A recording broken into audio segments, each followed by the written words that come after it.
Alam mo ba na may napakalaking pagbabago sa SSS na darating ngayong mga buwan? At marami sa inyo ang hindi pa sinasabi. Ba't kayo mismo ang pinakaapektado? Kung ikaw ay umaasa sa SSS pension, kung pamilya mo ay nakaasa dito, o kung takot ka na baka kulang na naman ang matatanggap mo dahil sa lumalalang pension crisis sa Pilipinas, kailangan mong manatili dito dahil ang videong ito ay ginawa mismo para sa inyo. Walang palabok, walang pagsasayang ng oras, diretsong impormasyon tungkol sa SSS, payments, delays, increases, bonuses, at lahat ng nangyayaring hindi sinasabi sa publiko. At kung sa tingin mo na walang naglalahad nito ng malinaw, tama ka. Kaya nandito ang channel na to. Dito, bawat SSS member ay binibigyan ng boses, bawat pensioner ay inuuna, at bawat pamilya ay binibigyan ng impormasyon para hindi kayo maiwan, maloko, o mawalan ng alam. Kaya bago tayo magpatuloy, siguraduhin mong magsusubscribe ka ngayon dahil kung ikaw ay SSS pensioner o may mahal sa buhay na umaasa sa SSS, ito ang tanging channel na araw-araw nagbibigay ng updates, warnings, breakdowns at tunay na paliwanag ng pension crisis sa Pilipinas. Hindi ito general news. Ito ay channel para sa inyo lamang. Kaya pindutin mo na ang subscribe dahil dito, inuuna ka namin at ayaw naming may isang SSS member pa na mahuhuli sa kritikal na impormasyon. Magsimula na tayo. The moment na hinihintay ng libo-libong government employees at retirees ay dumating na at ngayong 2026 may napakalaking update na ibinababa ang GSIS na siguradong magpapabago sa takbo ng inyong buwanang pensyon, benefits, at mga dagdag ayuda. Maraming naguguluhan, maraming nagugulat, at marami ring hindi pa alam kung ano ba talaga ang bagong iaanunsyo na ito. Kaya kung ikaw ay kasalukuyang government employee, newly retired, o matagal nang umaasa sa GSIS pension, manatili ka sa video na ito dahil bawat detalye ay para sa inyo. Kung iniisip mo pa lang na baka may dagdag, may increase, o may bagong requirement na kailangan mong asikasuhin, oo, tama ang pakiramdam mo. May malaking galaw ngayon ng GSIS at gusto kong siguraduhin na hindi ka mauhuli sa impormasyon. Kasi sa panahon ngayon, kung hindi ka updated, ang bilis mong maiwan. Pero dito sa channel na ito, hinding-hindi ka mapag-iiwanan dahil araw-araw, ibinibigay ko sa iyo ang pinaka-latest at pinaka-to-the-point na updates tungkol sa GSIS benefits, pension releases, increases, loans, at lahat ng galaw na may kinalaman sa future ng mga retirees sa Pilipinas. Kaya kung bago ka lang dito, siguraduhin mong tapusin ang video dahil bawat segundo ay may laman at mamaya sasabihin ko rin kung bakit napakahalaga na ikaw ay mag-subscribe. Hindi dahil kailangan ko, pero dahil kailangan mo ng totoong mapagkakatiwalaang updates na diretsyong ipinapaliwanag para sa mga kagaya mo. Ngayong 2026, may tatlong pangunahing pagbabago na nag-trigger ng panic at excitement sa parehong active employees at pensioners. May mga nagtanong, totoo ba? May increase ba talaga? May iba namang nagtanong, may bagong rule na naman ba? May makukuha ba kami ngayon? At syempre, meron ding kinakabahan dahil baka raw may babaguhin na naman sa qualifications, sa payout dates, or sa monthly computation. Pero bago ang lahat, kailangan mong malaman na ang GSIS ngayong taon ay nagpatupad ng pinaka-komprehensibong adjustment sa pension at benefits mula noong huling major reform ilang taon na ang nakaraan. Hindi lang ito simpleng announcement, isa itong programang diretsyong magpapalakas ng financial security ng mga government retirees sa gitna ng tumataas na bilihin, mas mataas na gastusin sa medisina at pang-araw-araw na pangangailangan. Kaya hindi ka dapat mawala kahit isang minuto dahil ipapaliwanag ko ng malinaw kung ano ang totoong makukuha mo, sino ang kwalipikado, at bakit may mga pensioners na biglang may dagdag ngayong taon kahit hindi sila umasa. Marami kasi sa ating mga kababayang government retirees ang umaasa lamang sa natatanggap nila buwan-buwan. Kaya ngayong may malaking pagbabago, siguradong ramdam ito. Hindi lang ito usapin ng dagdag pera, usapin ito ng dignidad at seguridad sa pagtanda, at yan ang dahilan kung bakit pinush ng GSIS ang bagong adjustment na ito.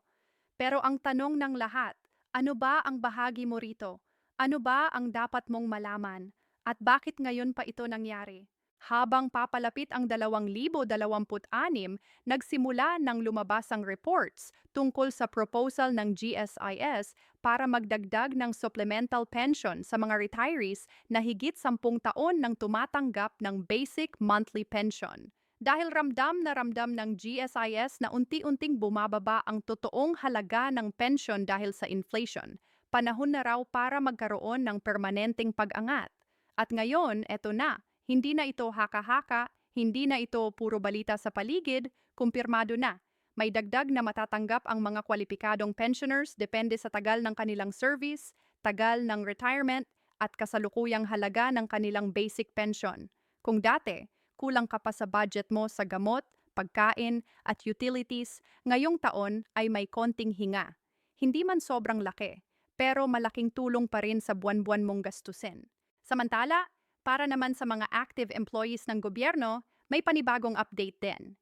Kasama sa reform ang mas tinutok na enhancement sa contributions at loan restructuring program na layuning hindi maging pabigat ang pagbabayad at hindi rin maging risk ang system sa pagtakbo ng mga susunod na dekada.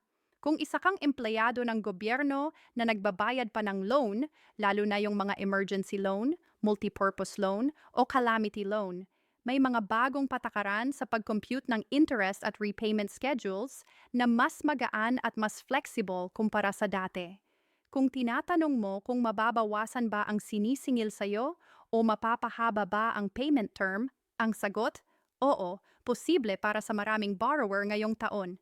May mga pagkakataon na tataas ang net take-home pay mo dahil mas magaan ang deduction. At para sa iba namang hirap magbayad, mas may breathing room ngayon. Kaya siguraduhin mong nakaabang sa susunod ko pang GSIS videos dahil iisa-isahin ko ang bawat type ng loan at paano mag-apply sa bagong program na ito. At syempre, hindi mawawala ang pinaka-importanting tanong ng mga pensioner. Kailan ang release ng dagdag? Kailan darating ang adjustment? At paano mo malalaman kung kasama ka sa makakatanggap? Ayon sa GSIS Advisory, magsisimula ang rollout sa unang quarter ng 2026 at face-by-face itong ibibigay.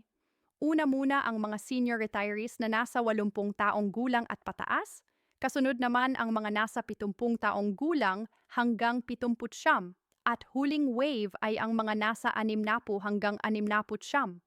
Ganito ang ginagawa para siguradong unang matutulungan ang mga pinakanangangailangan. Kaya kung isa ka sa mga nasa unang age group, siguradong mas maaga mong mararamdaman ang dagdag.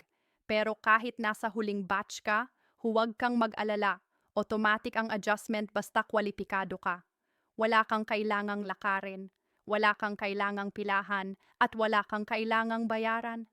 Diretso itong papasok sa GSIS e-card or UMID card mo kasama ng regular monthly pension. Bukod dito, may bagong digital update ang GSIS na siguradong ikagugulat mo, lalo na kung nahihirapan ka sa pag-check ng monthly records.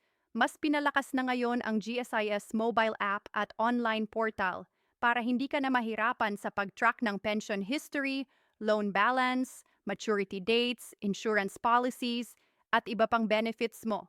Sa katunayan, marami ng senior citizen na hindi marunong gumamit ng smartphone ang natutong mag-check ng kanilang pension dahil mas simple na ang interface.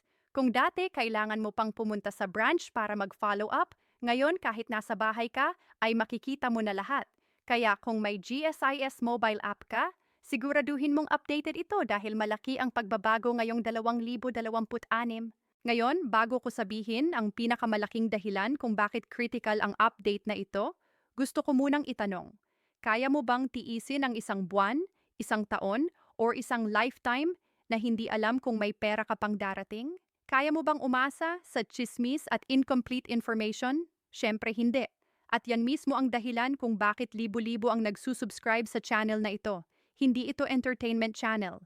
Hindi ito clickbait channel. Ito ay channel para sa mga government employees, retirees, pensioners, at pamilya nila. Mga taong naghahanap ng totoong impormasyon, malinaw na paliwanag, at real-time updates tungkol sa GSIS pensions, benefits, increases, payouts, at lahat ng galaw ng sistema. Kaya kung seryoso ka na manatiling updated, huwag mong kalimutang pindutin ang subscribe button ngayon na. hindi ka magsisisi. Dahil dito, ikaw ang unang makakaalam ng bawat bago, bawat announcement at bawat adjustment. Hindi ka mauuhuli, hindi ka maluloko, at hindi ka mapag-iiwanan. At bago tayo magtapos, tandaan mo ito, ang GSIS reform ngayong 2026 ay hindi simpleng pagbabago lang, isa itong pangmatagalang hakbang para tiyaking ang bawat government retiree ay may sapat na suporta habang tumatanda. Hindi mo kasalanan kung hindi sapat ang pensyon, hindi mo kasalanan kung tumataas ang bilihin. Pero malaking bagay na aware ka, informed ka, at handa ka. At dito sa channel, kasama mo ako sa bawat hakbang. Kaya tapusin mo ang video, i-like mo ito kung nakatulong sa'yo, i-share mo sa kapwa mo retirees or government workers, at huwag mong kalimutang mag-subscribe dahil simula ngayon, ako ang magiging source mo ng GSIS pension updates, reforms, payout schedules, senior benefits, at lahat ng bagay na kailangan mong malaman para maging handa sa 2026 at sa mga darating pang taon. Ang update na ito ay simula pa lang, marami pang paparating, kaya manatili ka dito at tandaan mo, ang impormasyon ay kapangyarihan at dito sa channel na ito, binibigay ko sa iyo ang kapangyarihang iyon araw-araw.